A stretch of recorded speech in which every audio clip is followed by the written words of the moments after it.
Hola, bendiciones familia del canal Esperanza Digital Estudio. Bienvenidos al recorrido explicativo diario por la Biblia. Gracias por formar parte de esta familia de esperanza. Gracias por suscribirte y por los comentarios que ustedes dejan a diario. Si aún no te has suscrito, hazlo ahora mismo.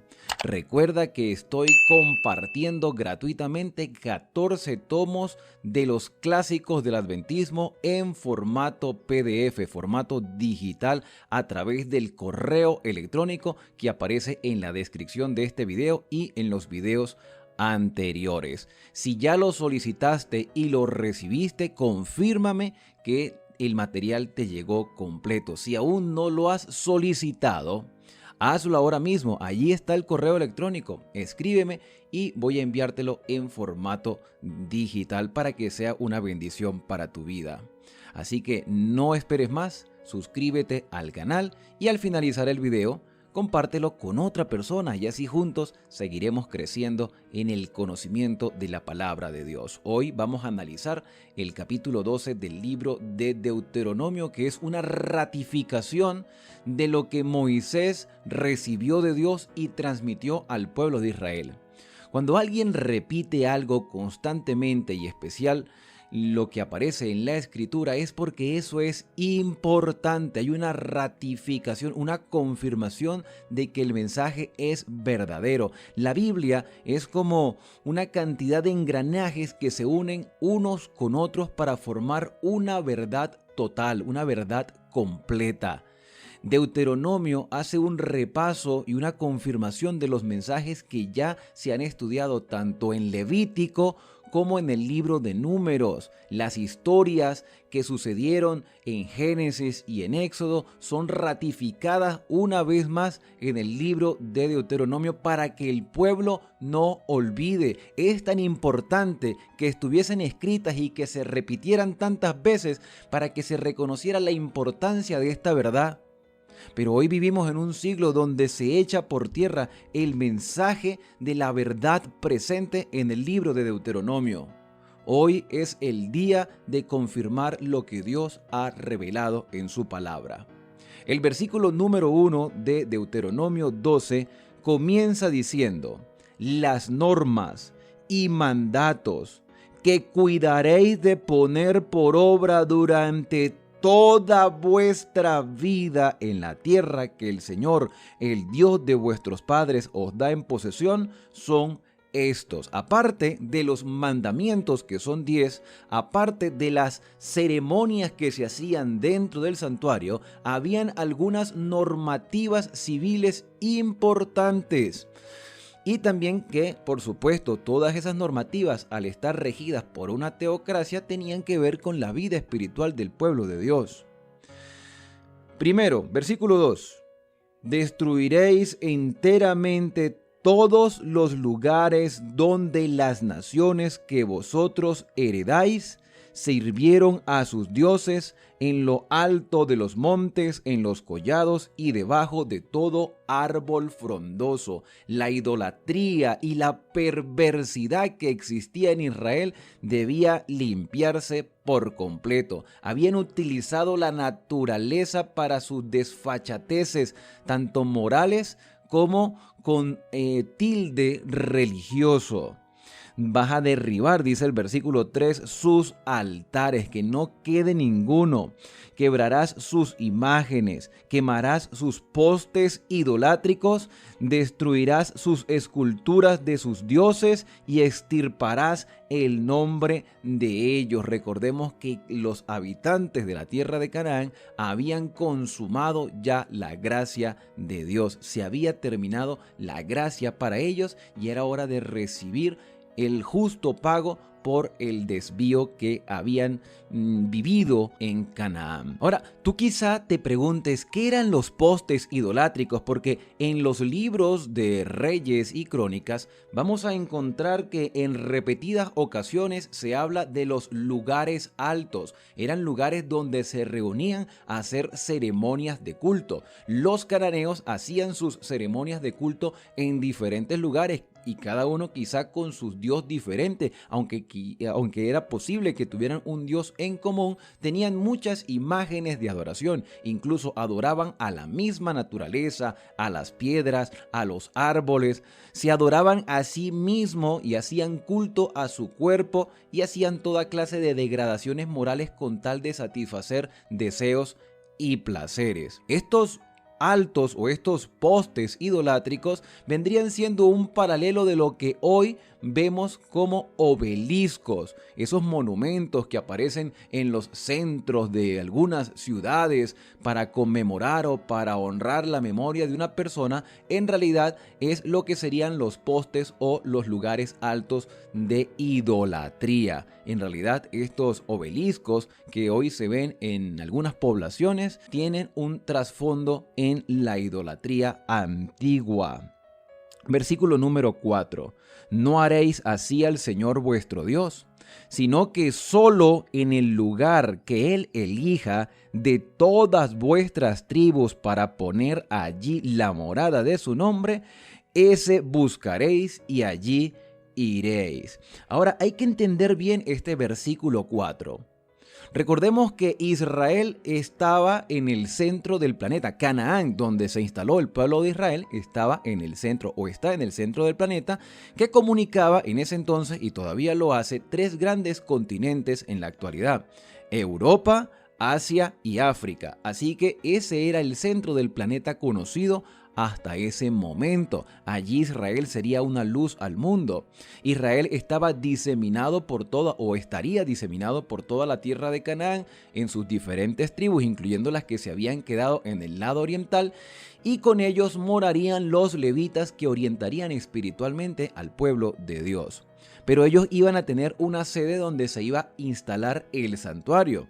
Eso fue Jerusalén. Allí Salomón construyó el templo, ese templo que también fue reconstruido y donde Jesús caminó cuando estuvo en su ministerio terrenal. Entonces los israelitas de cuando en cuando, según las celebraciones que ellos tenían, que tenían connotaciones espirituales como la Pascua, el Yom Kippur, la fiesta de las trompetas, el Pentecostés, la fiesta de las cabañas, ellos iban y se reunían en el templo de Jerusalén. Pero en los tiempos de Jesús vemos que en diferentes lugares como Galilea y otros lugares más habían sinagogas que eran lugares de reunión para estudiar la Torá, para estudiar las escrituras, porque todos no podían ir constantemente a Jerusalén.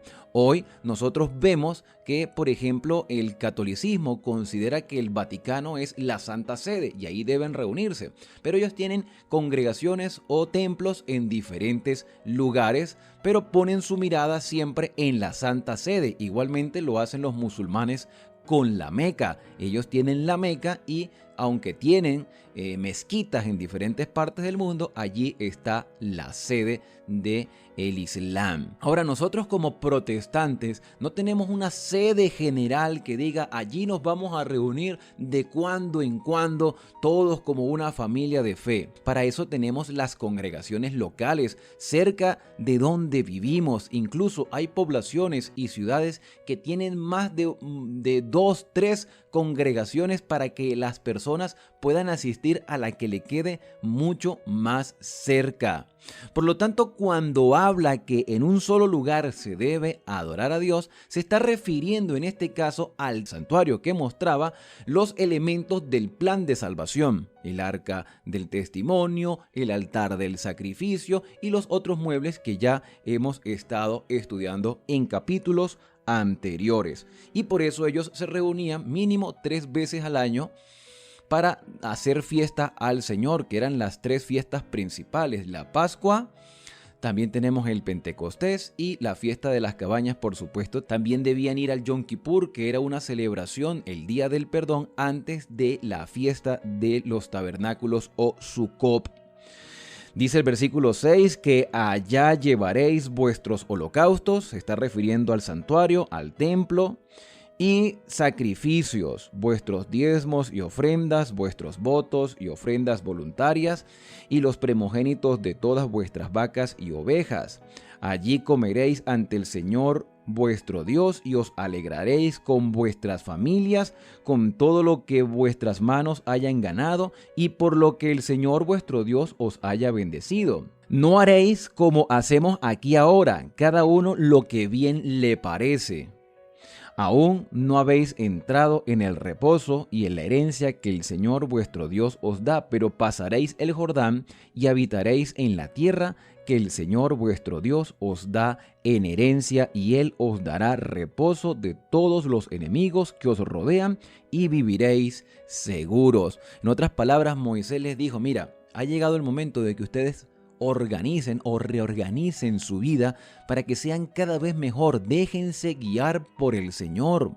Hagan todo lo que Dios pide y sean un modelo de vida para las demás naciones. Y dice el versículo 11, y al lugar que el Señor vuestro Dios elija para morada de su nombre, allí llevaréis vuestros holocaustos y sacrificios, vuestros diezmos y ofrendas, y todo lo selecto de vuestros votos que hayáis prometido al Señor. Y como ya sabemos, ese lugar que el Señor escogió fue Jerusalén, Salem. Allí se estableció el santuario y se habría de construir en el futuro el templo.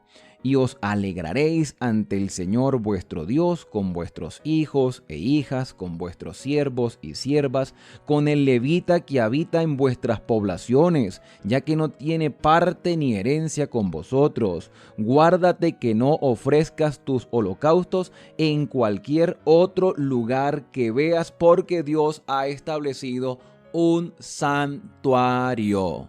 Ahora voy a repetir nuevamente. El santuario mostraba el plan de salvación de Dios con los sacrificios. Ahora nosotros no tenemos un santuario en la tierra, no tenemos una sede como la tiene el catolicismo, que es el Vaticano, como lo tiene el Islam, que es allá en la Meca. No tenemos una sede donde podamos poner nuestra mirada aquí en la tierra. El protestantismo debe poner su mirada en el santuario que está en el cielo.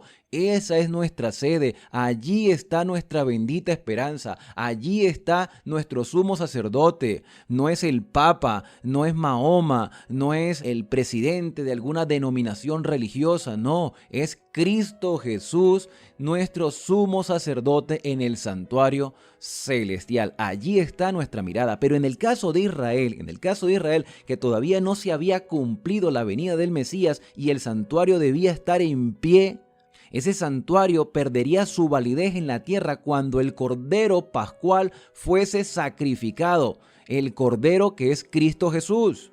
Y cuando Cristo murió en la cruz, ya no era necesario seguir sacrificando animales. Ahora yo no puedo comparar los sacrificios de animales con los 10 mandamientos, que son la norma del gobierno divino. Se terminan los sacrificios de animales, pero la norma sigue vigente, los mandamientos siguen como el fundamento del gobierno universal de Dios. Israel debía apoyar el santuario y debía apoyar el templo y el ministerio de los sacerdotes terrenales con sus diezmos y con sus ofrendas, como una demostración de fidelidad y de agradecimiento a Dios por todo el año de trabajo y de producción y de abundancia. Hoy muchos objetan la devolución de los diezmos y las ofrendas a las iglesias. Pero primero debemos reconocer que nada es nuestro. Y cuando tú perteneces a una denominación religiosa y estás convencido que allí está la verdad presente, tú debes apoyar el ministerio de la iglesia. Tú debes ayudar a que el evangelio se siga difundiendo en diferentes lugares. Entonces, ¿cómo se sostienen los pastores que viven de la predicación? En el caso de los que ya no estamos en funciones eclesiásticas, tenemos que depender de nuestro trabajo diario. Pero aquellos que se dedican 24 horas al día, 7 días a la semana, los 365 días del año a pastorear no una, sino varias congregaciones, necesitan de verdad que la iglesia reconozca que se está predicando la verdad presente y se debe apoyar, ya sea con recursos, con capacidad, con cualquier cosa, pero todos debemos prestar un servicio al Señor y apoyar la causa de la predicación, como lo hacía Israel con el ministerio del santuario en el Antiguo Testamento. Ahora, eso dependerá también de tu relación con Dios. Nadie te va a estar obligando a dar. Te podemos exhortar, pero la decisión es tuya. Dice el versículo número 13, guárdate que no ofrezcas tus holocaustos en otro lugar. Solo en el lugar que el Señor elija en una de tus tribus, allí ofrecerás tus holocaustos y todo lo que te mando. Con todo podrás matar y comer carne en las poblaciones cuando lo desees. Ahora me llama a mí mucho la atención este versículo, porque hay quienes dicen que el Antiguo Testamento no está vigente, que el Antiguo Testamento era solamente para el pueblo de Israel. A ver, yo he intentado capítulo a capítulo ser lo más equilibrado posible, dejando que la Biblia sea su propio intérprete. Según el versículo 15, Moisés le dice a los israelitas, podrás matar y comer carne cuando lo desees, según te haya bendecido el Señor tu Dios. Tanto el limpio, y se está refiriendo a las personas, no a los animales, tanto el limpio, la persona limpia, como el impuro podrán comerla, como si se tratara de gacela o de ciervo. Tanto el limpio está refiriéndose a la persona, no al animal. O sea, si un animal es impuro, ¿para qué te lo vas a comer si es impuro? Es totalmente ilógico. Es como aquella persona que come cerdo, que come cochino. La misma palabra te dice que el animal es inadecuado para comer. Una persona que no se asee, que no se bañe, que no sea higiénica, se le llama cochino, porque es una persona que no tiene condiciones higiénicas adecuadas. Entonces, ¿cómo vive el cerdo? ¿Cómo se alimenta el cerdo? ¿Cuál es la condición natural del cerdo? Por más que tú lo críes casero y lo alimentes con fruta, el cerdo no cambiará su condición ni su naturaleza. Seguirá siendo un animal inmundo. Entonces, ¿por qué consumirlo? La respuesta está en que nuestros gustos son depravados y no estamos dispuestos a doblegar nuestros gustos al Señor. Pero ¿cómo interpretar el versículo 15 cuando dice podemos comer de todo animal? Animal limpio, claro está. Y cuando lo decimos, si hoy muchos proclaman un vegetarianismo, recordemos que los sacrificios de animales prefiguraban el ministerio de Cristo. Una vez que Cristo murió en la cruz como el Cordero que quita el pecado del mundo, ya no era necesario el sacrificio de animales. Y si ya no era necesario el sacrificio de los animales, entonces tampoco es necesario comérselos. Pero esto es una cuestión de convicción. Esto es una cuestión donde el Espíritu Santo debe ir transformando nuestra mente. Lo que sí es claro es que el versículo 16 enfatiza, no comas sangre. Ok, tú no puedes dejar de comer carne, pero enfático, no comas sangre, sobre la tierra la derramarás como agua. No comerás en tus poblaciones el diezmo de tu trigo, ni de tu vino, ni de tu aceite, ni de las primicias de tus vacas y ovejas, ni los votos que prometiste, ni tus ofrendas voluntarias, ni las ofrendas elevadas de tus manos, sino que ante el Señor tu Dios la comerás en el lugar que Él haya elegido. Tú con tu hijo y con tu hija, con tu siervo, con tu sierva, con el levita que vive en tus poblaciones, y te alegrarás ante el Señor tu Dios por el éxito de tu trabajo. Le devuelves a Dios lo que le pertenece, aunque todo le pertenece a Él, le devuelves una décima parte y después te sientas a comer y a alegrarte por todo el éxito que el Señor te ha dado. Cuídate de no desamparar al levita mientras viva en la tierra.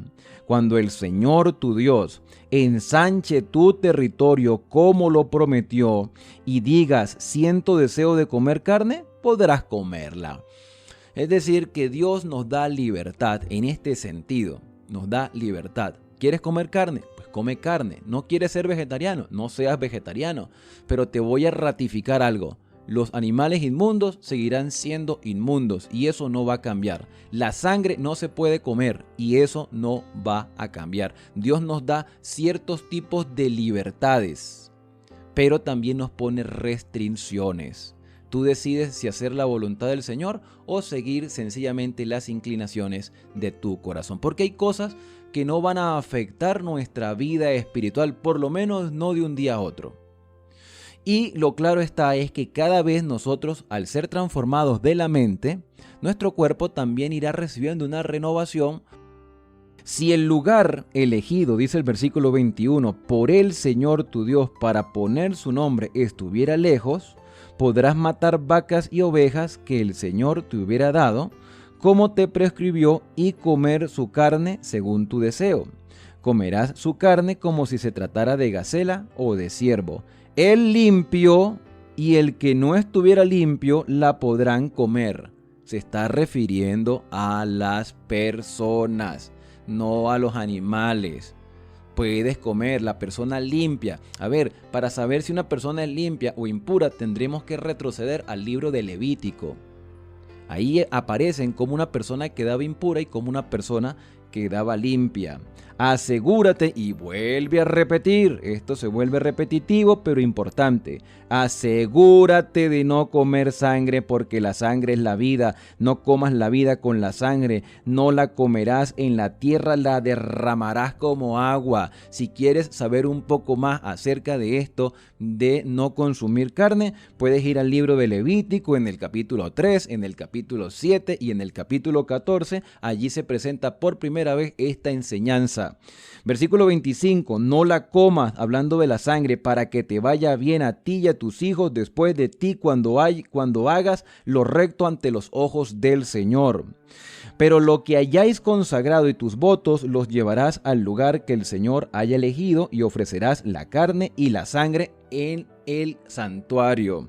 La sangre de los holocaustos sobre el altar del Señor tu Dios, la sangre de tus sacrificios será derramada sobre el altar del Señor tu Dios, y podrás comer la carne. Guarda y obedece todas estas leyes que te mando.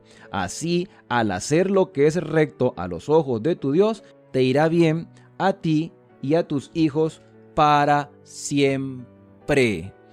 Y la última parte de este capítulo 12 dice: cuando el Señor tu Dios haya destruido ante ti las naciones que vas a poseer y las heredes y habites en su tierra, guárdate de no tropezar imitándolas. Nuestro modelo a seguir no es la sociedad, no son las culturas, no son las tendencias, no son los influencers. Nuestro modelo a seguir es Cristo. ¿Y cómo podemos conocer a Cristo? A través de su palabra, y por supuesto la ley del Señor refleja el carácter de nuestro Dios. Dice aquí: guárdate de no tropezar imitándolas después que sean destruidas ante ti. No preguntes por sus dioses ni digas: como estos pueblos servían a sus dioses, así haré yo también. Versículo 31. No procedas así con el Señor tu Dios, porque ellos hicieron a sus dioses todo lo que el Señor abomina, lo que él detesta, pues quemaban aún a sus hijos e hijas en honor de sus dioses. Cuidarás de hacer todo lo que te mando, sin añadir, dice el versículo 32, ni quitar absolutamente nada. Versículo 32, termina el capítulo diciendo: cuidarás de hacer todo lo que te mando, sin añadir y sin quitar. No tenemos que añadirle nada a la Escritura, porque ella se interpreta a sí misma. No tenemos que quitarle nada, porque esa es la verdad presente. Ahora hay que saberla interpretar. Hay que saber utilizar los principios hermenéuticos, los principios de interpretación. Entender el contexto en el que se dijeron estas verdades. Entender la sociedad en la cual vivía Israel. Esta constante repetición tiende a ser un poco molestosa en la cultura actual, pero es una ratificación de que la verdad está vigente. Es importante, mis queridos hermanos y amigos, que nosotros deseemos hacer la voluntad del Señor, porque así viviremos con esperanza. Bueno, espero que este mensaje haya sido de gran ayuda para tu vida y que haya afianzado tu fe. ¿Qué te parecen estas instrucciones que el Señor dejó? ¿Cómo las puedes aplicar a tu vida? ¿Tienes alguna duda de alguno de los versículos que leímos en esta oportunidad? Déjame tus comentarios y en el próximo video trataremos de responder algunas preguntas que ustedes tengan con respecto a lo que ya hemos analizado. Por lo demás, creo que el momento es propicio para acercarnos a nuestro Padre Celestial a través de la oración. Querido y amante Padre, muchas gracias, Señor, porque tú ratificas tu verdad, porque tú nos recuerdas cuál es tu voluntad y que quieres lo mejor para nosotros todos los días. Gracias porque podemos entender el contexto en el cual se dijo este mensaje y cómo lo podemos aplicar en este tiempo. Gracias, Señor, porque tu palabra es segura y eficaz y nos ayuda en momentos de debilidad. Permítenos compartirlo con otras personas. Son agradecimientos que te hacemos en el santo y bendito nombre de Cristo Jesús. Amén. Bien, y ahora al despedirnos decimos a cada uno: Dios te bendiga y te guarde. Haga resplandecer Dios su rostro sobre ti y tenga de ti misericordia. Dios alce sobre ti su rostro y ponga en ti paz. Nos vemos mañana cuando continuemos el recorrido explicativo con el capítulo 13 del libro de Deuteronomio. Que Dios te bendiga.